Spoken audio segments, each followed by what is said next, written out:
Welcome back to the channel, Little Flexers. Thank you so much for clicking on today's video. My name is JW Creewall, aka Flex Daddy, and in today's video, we're going to go over my first impressions, my initial reactions to the top 8 lists from the Portland Regional Championships this last weekend. Let's take a look. I was shocked when I saw the results for both Portland and Sao Paulo, so we'll go over these. I want to take a look at some of these decks and what made them a little bit unique. I see just at first glance, we got some big Arceus vibes. We got Nathan Stratford, who I actually had on the podcast last week. He was on the Tag Team Pokemon podcast. It's a competitive podcast that I run every week with my friend and fellow competitor Riley Holbert. And we had Nate on the podcast the other week. He was talking about Arceus. He ended up playing an Arceus Duraludon with Umbreon, which was kind of crazy. This list is like really wild. We'll get to it. Also seeing Miraidon. You guys know if you watch my content, I am a big Miraidon lover, or at the very least, maybe I'm not a Miraidon lover, but I'm a Miraidon respecter, right? And there is a difference there, but I think ultimately Miraidon is not getting the respect that it deserves because it's a solid deck. It's got a lot of things going for it. We'll take a look at that list. Got some Lugia, obviously a lot of Lost Box.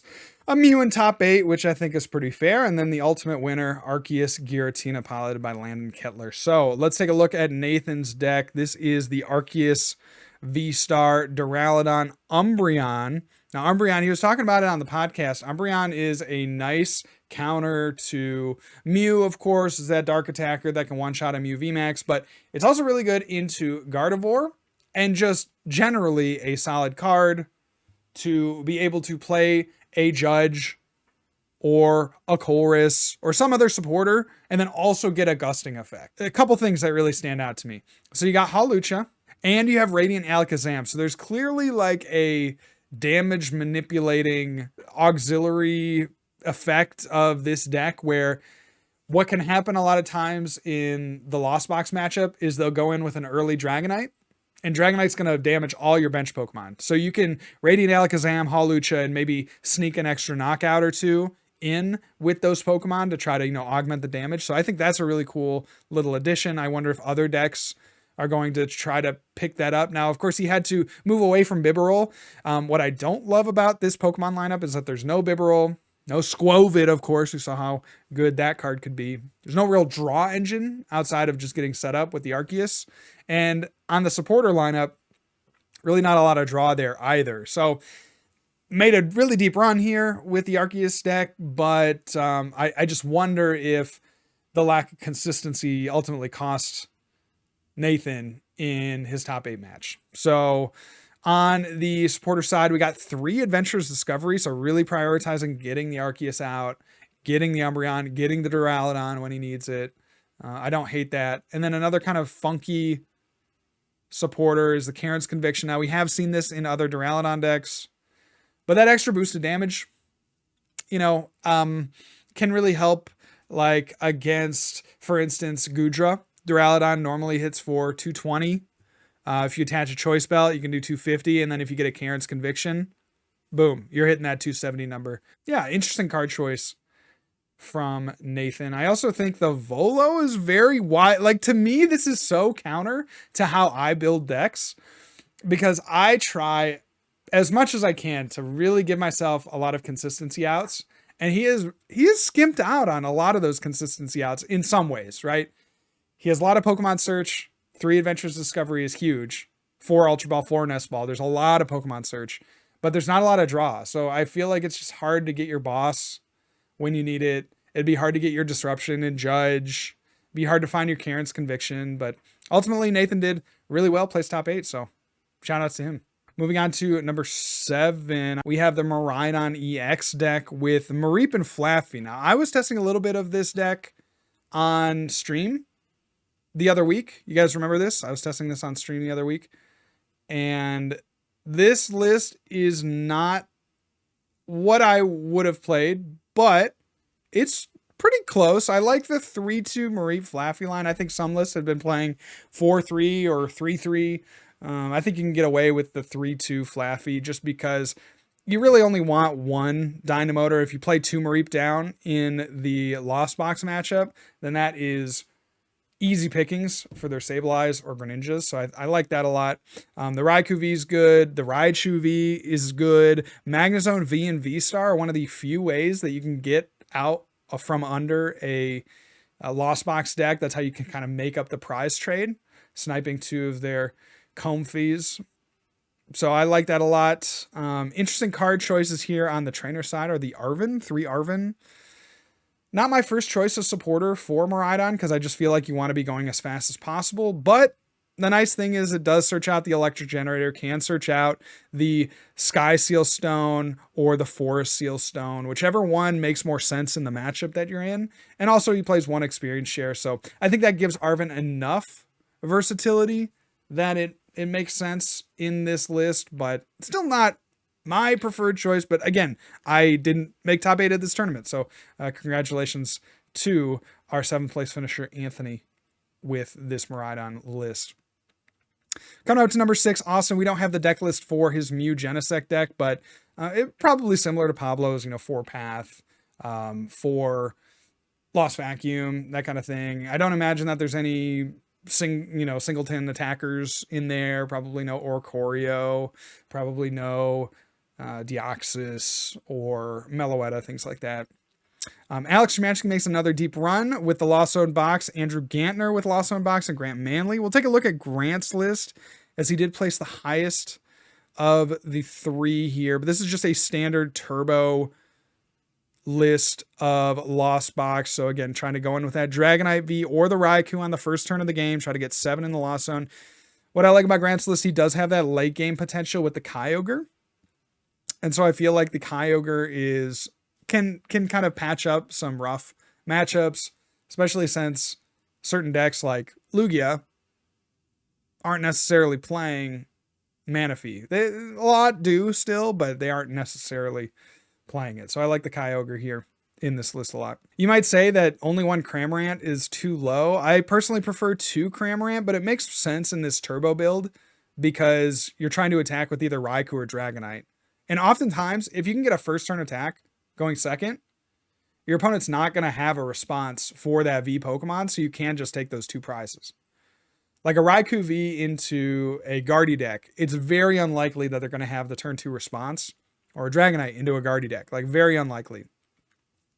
So you can usually get enough mileage out of those Pokemon that they're just end up being better than Cramorant. Some other interesting things in here. We have the Echoing Horn. I think this should probably just be standard going forward in Lost Zone box decks. I mean, I think Echoing Horn is just a really underrated card, generally speaking, right now.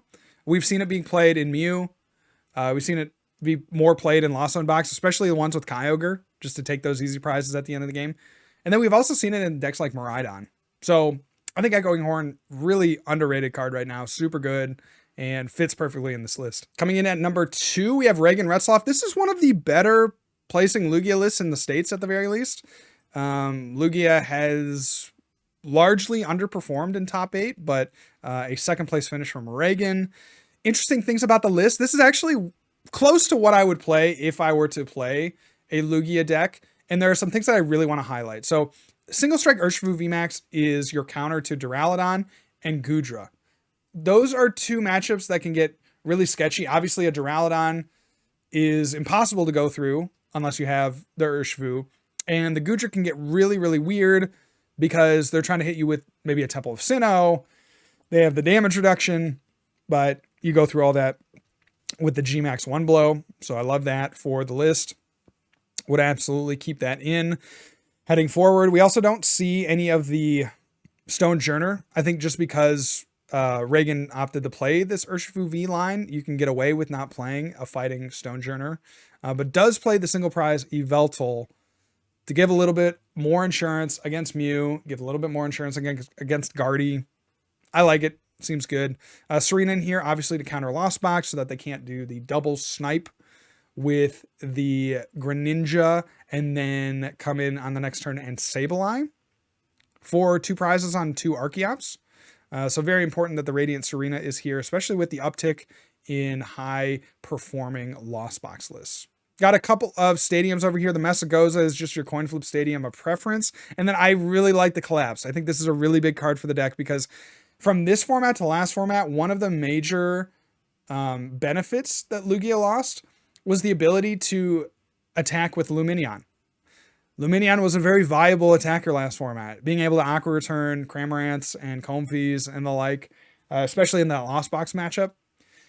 Now, when you play a Lumineon down in Lugia, you have to keep it on the bench. So I like the Collapse to be able to get rid of maybe even an Urshifu VMAX that took damage, or that Lumineon that you had to play too early, or an extra Lugia that you didn't end up using. So really like that card in here, as well as the Penny, another similar idea to the Collapsed, but allows you to take those energies back to hand. So if you were able to get a swing in with Tyranitar and they didn't take a knockout, or a Lugia V, maybe in the Lost Box matchup again, right? You can just penny everything back to hand and swing with a fresh attacker. So really nice innovations here, and I expect Penny to be seen in more Lugia lists heading forward. And finally, Landon with their first place Arceus Giratina. This, I haven't seen this before. I haven't seen this list yet, but I think we all know from the stream match, this Squovit. This Squovit was nutters, dude. This was nutters. It's gonna shuffle the hand. I mean, personally, I'd be looking for a professor's research, but that's just me. Arceus V-Star. Yeah, that's a good one too. All right, one card. What's it gonna be? Oh my gosh! I did not give this deck a lot of credit. We were talking a little bit on the podcast about this deck, and I didn't love it. I had played Arceus V-Star at Worlds with Flying Pikachu VMAX, and so I knew Arceus like pretty well, right? Like you play Arceus with Bibarel, that's really good, and then you can kind of throw in any attacker that you want. It's cool that the Giratina V-Star was their attacker of choice, because this is just a really fun, heavy, hard-hitting attacker that it's just kind of basic. It's just like it's a heat check on certain decks. You just set up an Arceus very simply, go into a Giratina. I mean, it's really nothing that special, but Landon was able to take it to a first place finish in Portland. So congrats to him. 4 Judge, very good. 4 Path, very good. Arceus, I think, is the best abuser of Judge Path, but just this format, it hasn't seen a ton of play. I think Mew is kind of the premier deck for Judge Path in terms of, you look holistically at the metagame, but now we see Arceus coming back to that Judge Path combo that has done really well in, prior formats dating all the way back to last year. So we have this again, and, really, really kind of the backbone of this entire deck, being able to search out what you need with the Arceus and then Judge Pathing your opponent into hopefully garbage. Other interesting thing about this list, Trekking Shoes,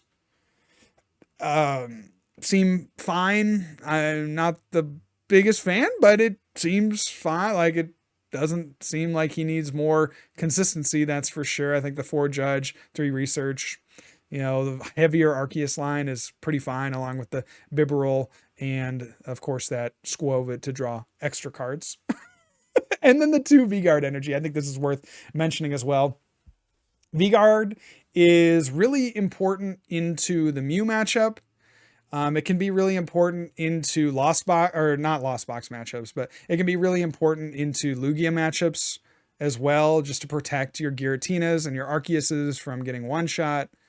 This is a really nice card for the deck, and being able to fit in a couple of V-Guards certainly helped Landon over the course of the couple of days of play in Portland. So really like this list. Overall, just a solid concept, nothing too spooky, nothing too crazy. Giratina Arceus ends up getting it done in Portland. Let's take a look at the winning list over from Sao Paulo now.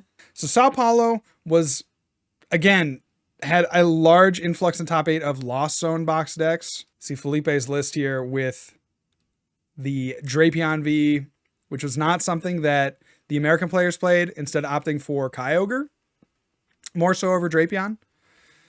Kyogre can be good because you can take those 4 prize turns. Like, you just want to take a big swing with Drapion, and the Kyogres can do that arguably a little bit better than Drapion. Drapion can max out at 3 prizes, and the Kyogre combo can do, take 4 prizes on 2 Genesects. 2 Forest Seals, and 1 Sky Seal. Sky Seal Stone is great against Mew. That's one way you can make up that prize exchange deficit. So you can actually take those 4 prizes with the Drapion a little bit easier than you can with Kyogre. So that's a trade-off there. But wow, I don't think I've seen a heavy stone count like that. But congrats to Felipe. Really interesting list here. And another one that I think a lot of players will gravitate towards if they're looking to play Lost Zone Box. Coming in at second place, Damian Rose with their Mew VMAX with a couple of cool techs. The Dreepy we've seen before has an infestation attack. During your opponent's next turn, the defending Pokemon can't retreat. So, of course, you're not going to be attacking with the Dreepy. You'll be attacking and copying the attack with the Mew VMAX.